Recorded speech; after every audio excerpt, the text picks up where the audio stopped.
एक बहुत ही दिलचस्प सवाल से आज की इस डीप ड्राइव की शुरुआत करते हैं। मतलब एक सेकंड के लिए इस सिनेरियो को इमेजिन कीजिए। बताइए।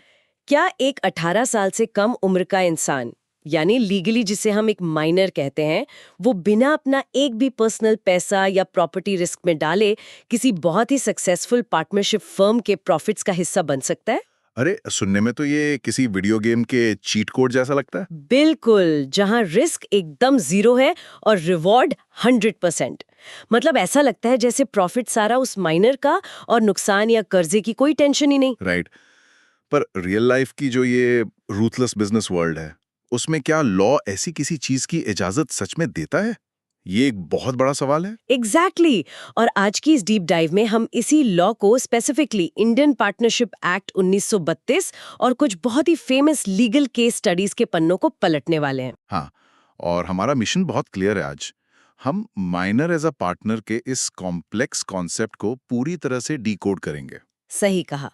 हम डिटेल में समझेंगे कि आखिर एक माइनर की पार्टनरशिप फर्म में एक्चुअल पोजीशन क्या होती है, उसके पास क्या लीगल राइट्स या अधिकार होते हैं, और सबसे जरूरी बात, उसकी लायबिलिटीज। हाँ, उसकी लायबिलिटीज या जिम्मेदारियां कहाँ तक सीमित होती हैं। और मैं बता दूं, ये कोई लॉ स्कूल का बोरिंग लेक्चर नहीं होने वाला है। बिल्कुल नहीं।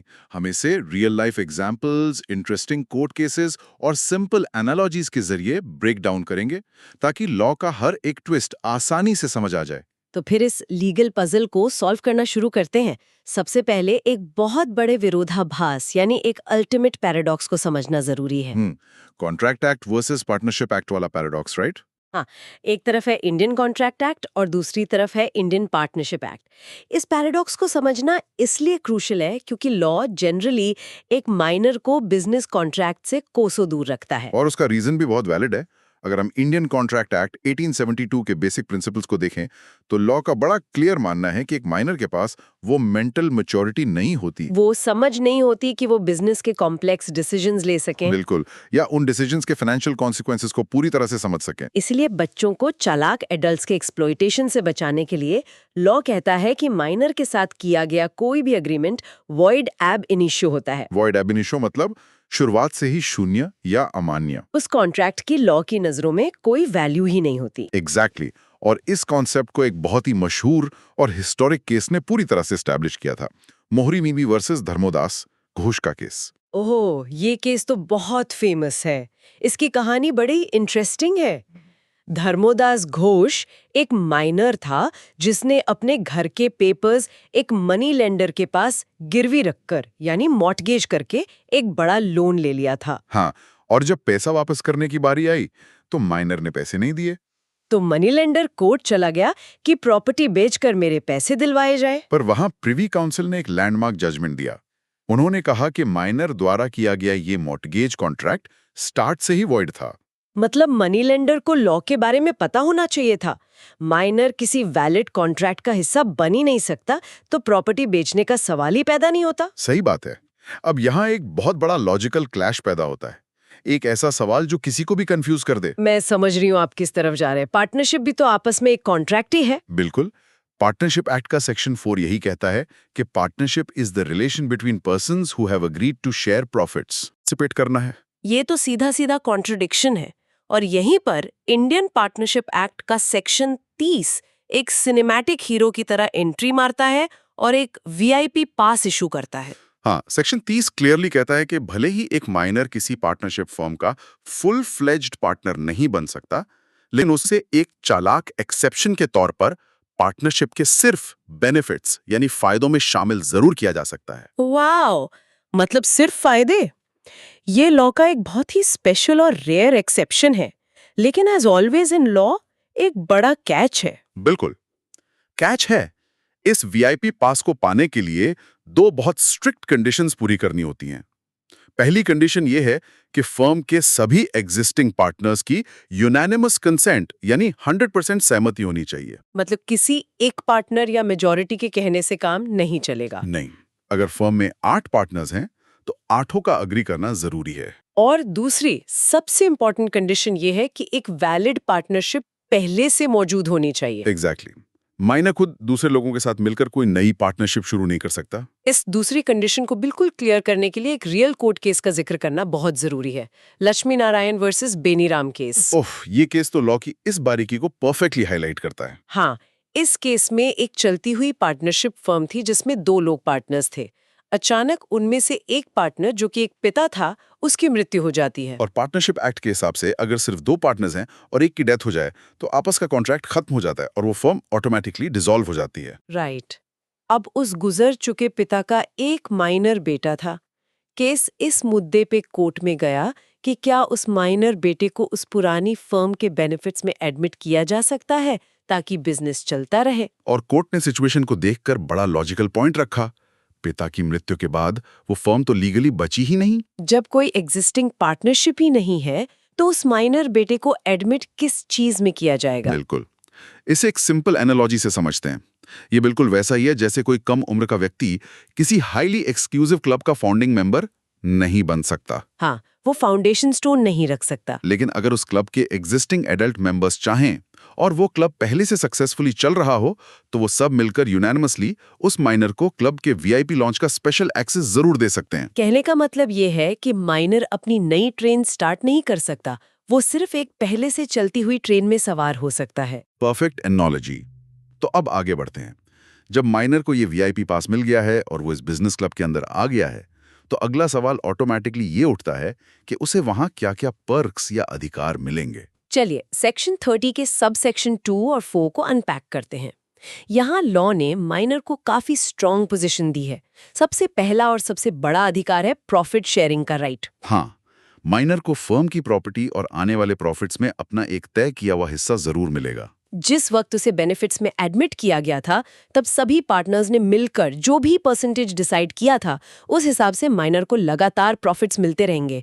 इसमें कोई रोक टोक नहीं हो सकती। और दूसरा बड़ा अधिकार है एक्सेस टू अकाउंट्स। माइनर के पास ये लीगल राइट है कि वो फर्म के अकाउंट्स को देख सकता है, उन्हें इंस्पेक्ट कर सकता है और अगर चाहे तो उनकी कॉपी भी निकलवा सकता है। लेकिन यहाँ लॉ ने एक बहुत ही क्रूशल डिस्टिंक्शन रखा है, एक ऐसी बारीकी जिसके पीछे का लॉजिक ह्यूमन साइकोलॉजी से जुड़ा है। राइट। लॉ स्पेसिफिकली कहता है कि माइनर सिर्फ फाइनेंशियल अकाउंट्स देख सकता है फर्म की, बाकी सीक्रेट बुक्स या सेंसिटिव बिजनेस डॉक्यूमेंट्स नहीं। जबकि अगर एक फुल पार्टनर की बात की जाए तो सेक्शन 12D के तहत एक फुल एडल्ट पार्टनर को फर्म की हर एक बुक, हर एक फाइल और रिकॉर्ड देखने का पूरा हक होता है। पर माइनर के लिए ये एक्सेस डिलिबरेटली लिमिटेड रखा गया है। इसे समझने के लिए एक क्रिकेट मैच की एनालॉजी लेते हैं। मान लीजिए एक माइनर को स्टेडियम में बैठकर मैच का बड़ा सा स्कोरबोर्ड देखने की पूरी परमिशन है। वो देख सकता है कि टीम ने कितने रन बनाए, कितने विकेट गिरे, यानी फर्म को कितना प्रॉफिट हुआ, कितना कैश फ्लो आया, कहाँ नुकसान हुआ। लेकिन उस माइनर को टीम के ड्रेसिंग रूम में जाकर उनकी सीक्रेट प्लेबुक या फ्यूचर स्ट्रैटेजीज देखने की परमिशन नहीं है। और लॉ ऐसा भेदभाव क्यों करता है? क्योंकि लॉ ये बेसिक रियलिटी मानता है कि माइनस नासमझ हो सकते हैं। बिल्कुल, अगर उन्हें फर्म के सारे अंदरूनी ट्रेड सीक्रेट्स पता चल गए तो शायद वो इमेच्योरली या दोस्तों के बीच शो ऑफ करने के चक्कर में किसी कॉम्पिटिटर को बिजनेस सीक्रेट्स लीक कर दें। तो रूल सिंपल है, प्रॉफिट एंड लॉस अकाउंट्स देखने की इजाजत है, but top secret strategy books strictly of limits हैं। इन राइट्स के साथ एक और बड़ा इंटरेस्टिंग लीगल राइट आता है, राइट टू सू, मतलब मुकदमा करने का अधिकार। क्या एक माइनर अपना प्रॉफिट का हिस्सा ना मिलने पर अपने ही बाकी पार्टनर्स पर कोर्ट में मुकदमा कर सकता है? जनरली इसका जवाब है नहीं। ऐसा क्यों? क्योंकि पार्टनरशिप आपस के ट्रस्ट और स्मूथ ऑपरेशंस पर चलती है। अगर एक माइनर फर्म के अंदर बैठकर प्रॉफिट का फायदा ले रहा है तो लॉ उसे हर छोटी छोटी बात पर कोर्ट जाने की इजाजत देकर बिजनेस के डे टू डे ऑपरेशंस को डिसरप्ट नहीं होने देगा। अच्छा, तो वो सू कब कर सकता है? माइनर केवल तभी बाकी पार्टनर्स को सू कर सकता है जब वो फर्म से अपना नाता हमेशा के लिए तोड़ रहा हो, यानी लीगली सेवरिंग हिज कनेक्शन। मतलब अगर उसने डिसाइड कर लिया है कि उसे अब इस वीआईपी क्लब का हिस्सा नहीं रहना है और उसे अपना हिस्सा कैश में बाहर निकालना है और पार्टनर्स उसमें आनाकानी कर रहे हैं, सिर्फ उसी केस में तब वो कोर्ट का दरवाजा खटखटा सकता है ताकि उसके हिस्से का सही वैल्यूएशन कोर्ट के जरिए हो सके। उसके अलावा फर्म के अंदर रहते हुए सुइंग अलाउड नहीं है। यहाँ तक का सफर तो किसी भी यंग इंसान के लिए बहुत अच्छा लग रहा है।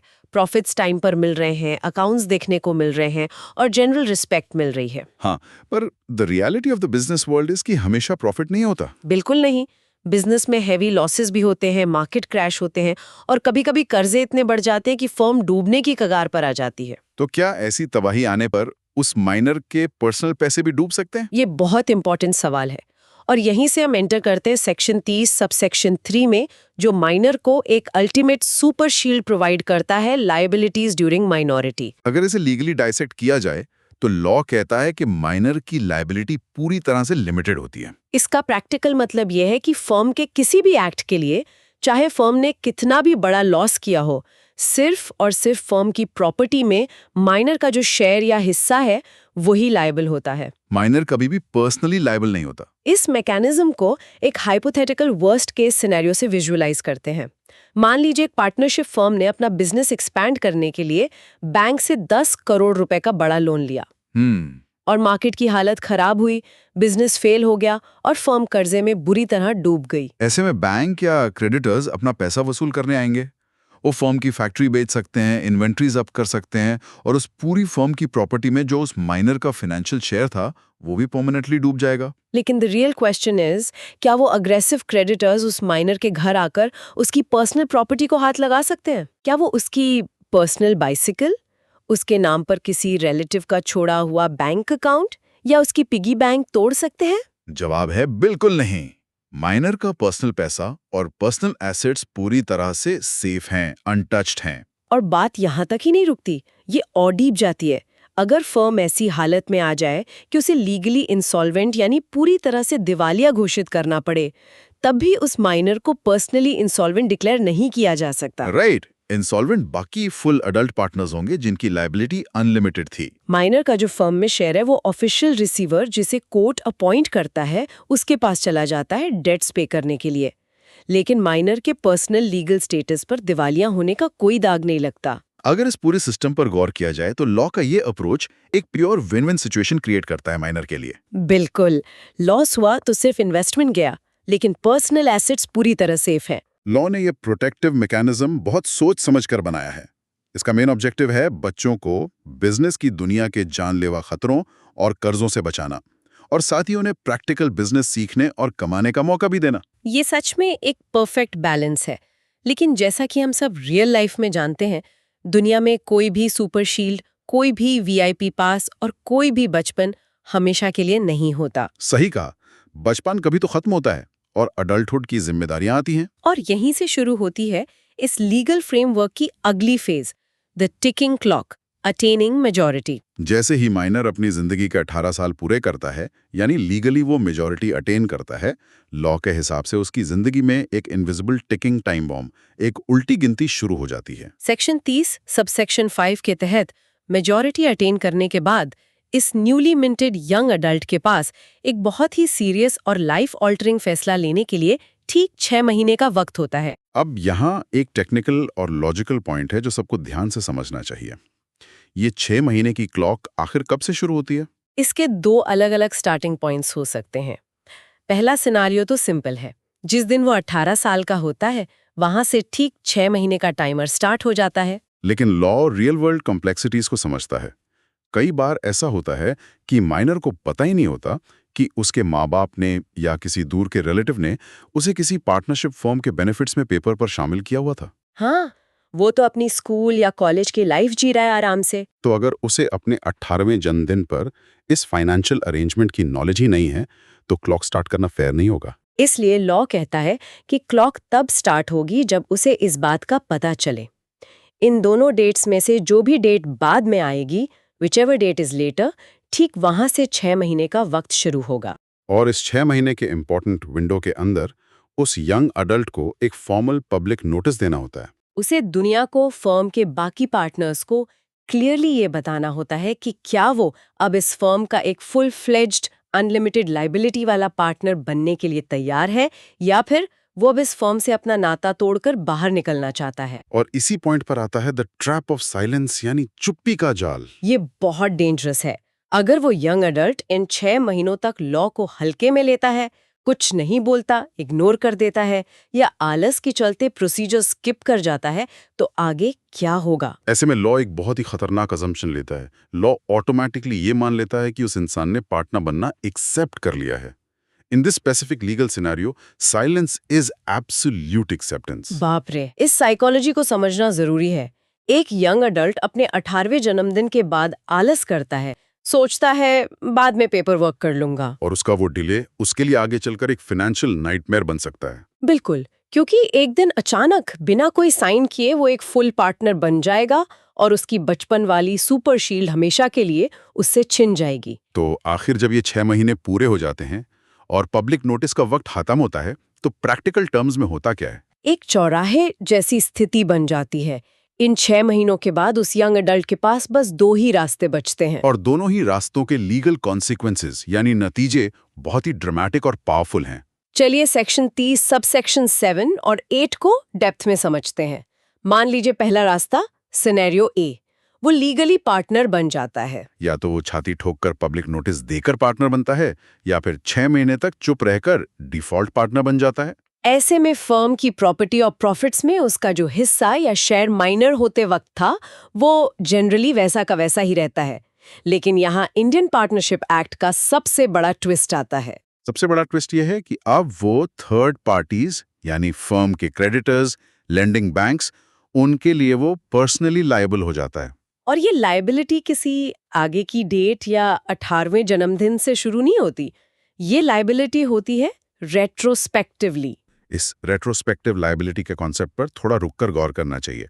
इसका एग्जैक्ट मतलब यह है कि वो अडल्ट उस बीते हुए दिन से पर्सनली लायबल माना जाएगा जिस दिन वो पहली बार एक माइनर के तौर पर उस फर्म के बेनिफिट्स में एडमिट हुआ था।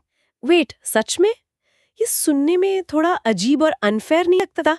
जरा सोचिए, अगर एक बच्चा 15 साल की उम्र में फर्म में बेनिफिट के लिए एडमिट हुआ था, 15, 16 और 17 साल की उम्र में उस माइनर ने फर्म के डिसीजंस में कोई डायरेक्ट हिस्सा नहीं लिया होगा। उसे पता भी नहीं होगा कि बड़े पार्टनर्स बंद कमरे में आपस में क्या हाई रिस्क डील्स कर रहे हैं। एग्जैक्टली। लेकिन जैसे ही वो 18 का होता है और लीगली पार्टनर बनने का रास्ता चुनता है, वो अचानक से उन पुराने 3 सालों के हर एक डिसीजन, हर एक फेलियर और हर एक पुराने कर्जे के लिए पर्सनली लायबल हो जाता है। उसकी पर्सनल प्रॉपर्टी लाइन पे आ जाती है। कोई भी सोच सकता है कि क्या लॉ का ये एटीट्यूड फेयर है? वही तो, क्या ये फेयर है? लॉ का लॉजिक इसके पीछे बड़ा क्लियर और स्टोन कोल्ड है। लॉ का मानना है कि अगर पिछले 3 साल उस माइनर ने फर्म के प्रॉफिट्स को एंजॉय किया है, तो वो प्रॉफिट्स आसमान से नहीं टपके थे। वो प्रॉफिट्स उन्हीं बिजनेस रिस्क और लायबिलिटीज से जनरेट हुए थे जो बाकी पार्टनर्स ने उठाए गए। बिल्कुल। अगर अब एडल्ट बनकर फर्म में ही रहना चूज किया गया है, तो उन बीते सालों की लायबिलिटीज का बोझ भी उठाना पड़ेगा। You simply can not just take the cream and leave the risk behind. Fairness का यही प्रिंसिपल यहां अप्लाई होता है। ये काफी स्ट्रॉन्ग पॉइंट है। अब आते हैं दूसरे रास्ते पे, scenario B, electing not to be a partner. इस सिनेरियो में वो 18 साल का अडल्ट पूरी समझदारी दिखाता है और टाइम विंडो के अंदर प्रॉपर पब्लिक नोटिस देकर मना कर देता है कि उसे इस हैवी रिस्क वाली फर्म का पार्टनर नहीं बनना है। इस केस में उसकी लीगल आजादी तुरंत शुरू हो जाती है। नोटिस देने की डेट तक उसकी राइट्स और लायबिलिटीज बिल्कुल एक माइनर वाली ही इंटैक्ट रहती हैं। यानी उस दिन तक उसका पर्सनल पैसा और एसेट्स पूरी तरह सेफ हैं। और सबसे अच्छी बात, नोटिस देने के तुरंत बाद फर्म जो भी नए शेडी डील्स या एक्ट्स करेगी, उसके लिए उस माइनर का फर्म में रखा हुआ हिस्सा भी लायबल नहीं होगा। वो लीगली फ्री है। और उसके पास ये फाइनल राइट आ जाता है कि वो अपने हिस्से की प्रॉपर्टी और बचे हुए प्रॉफिट की डिमांड कर सके। और अगर उस वक्त बाकी पार्टनर्स पैसा देने में आनाकानी करें, तो उन पर क्लियरली मुकदमा कर सके। इस सिनेरियो बी और उस नोटिस वाले लूप होल को और प्रैक्टिकली समझने के लिए एक लैंडमार्क सुप्रीम कोर्ट केस को देखना जरूरी है। केस का नाम है शिवगौड़ा वर्सेस चंद्रकांत। ये केस दिखाता है कि रियल दुनिया में लोग लॉ का गलत फायदा उठाने की कैसे कोशिश करते हैं और कोर्ट्स कितनी शार्पली उन्हें पकड़ती हैं। बिल्कुल। इस इंटरेस्टिंग केस में चंद्रकांत नाम का एक माइनर पार्टनरशिप फर्म के बेनिफिट्स में लीगली शामिल था। लेकिन टाइम का खेल कुछ ऐसा हुआ कि चंद्रकांत के 18 साल का होने से ठीक पहले ही किसी डिस्प्यूट की वजह से वो फर्म डिसॉल्व हो गई, बंद हो गई। मतलब फर्म अब एग्जिस्ट ही नहीं करती थी। हाँ, कुछ समय बाद चंद्रकांत नेचुरली 18 साल का हो गया।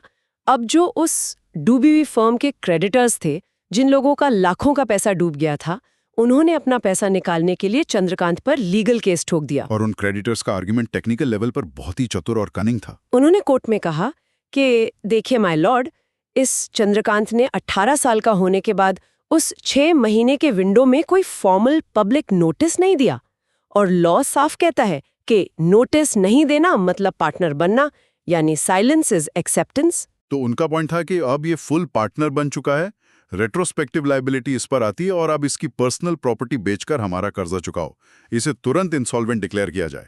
आर्ग्यूमेंट टेक्निकल जरूर था, लेकिन सुप्रीम कोर्ट के जजेस ने इस लीगल चतुराई को 1 सेकंड में पकड़ लिया।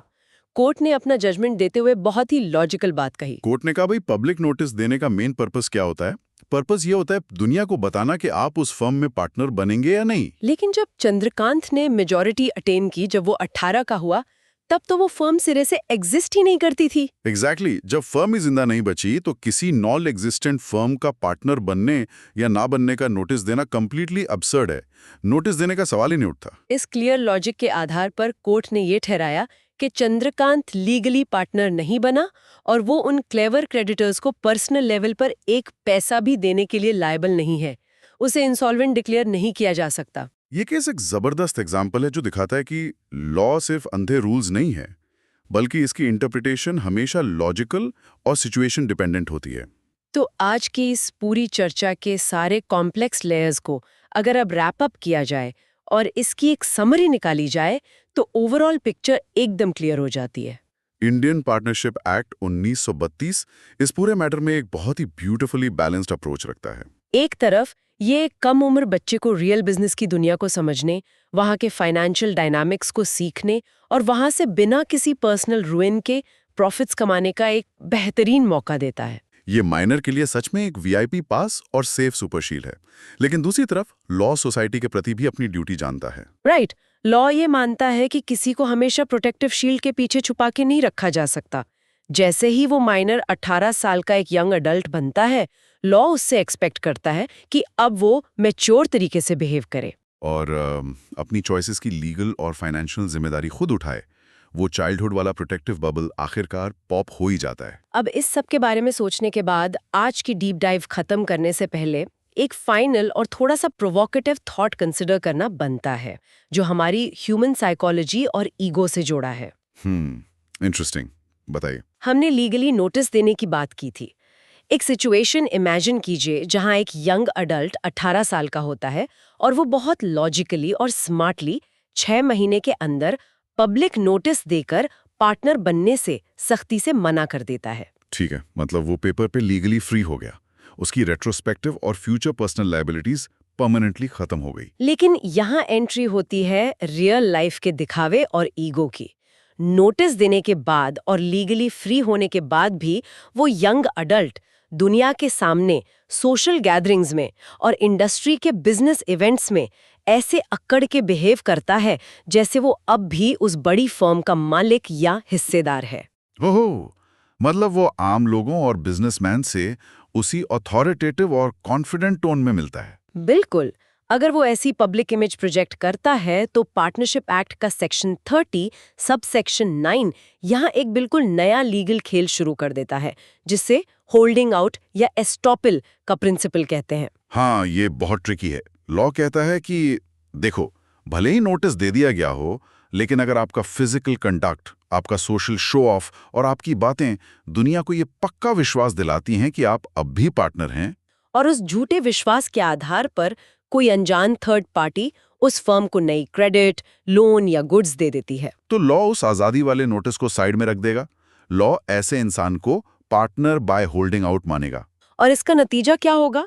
वो पर्सनल लायबिलिटी जिसे पब्लिक नोटिस देके इतनी मेहनत से बचाया गया था, वो ईगो और शो ऑफ की वजह से वापस लौट आएगी और वो इंसान पर्सनली लायबल ठहराया जाएगा। यानी डॉक्यूमेंट्स और कागजों पर तो कोई भी फर्म छोड़कर सेफ हो सकता है, लेकिन अगर उसकी ईगो, उसकी पब्लिक सोशल स्टैंडिंग का दिखावा उसे सोसाइटी में उस फर्म से जोड़े रखता है, तो लीगल कॉन्सिक्वेंसेस बिना वार्निंग के वापस आकर पकड़ लेंगे। तो अकेले में बैठकर इस बात पर जरूर सोचना बनता है, क्या एक यंग अडल्ट के लिए सिर्फ कोर्ट के कागजों पर लीगल आजादी पा लेना ही काफी है, या फिर दुनिया के सामने अपनी पब्लिक इमेज, अपने वर्ड्स और अपने डेली कंडक्ट को डीपली कंट्रोल करना उस लीगल आज़ादी से भी कहीं ज़्यादा ज़रूरी है। बहुत ही प्रोफाउंड सवाल है ये।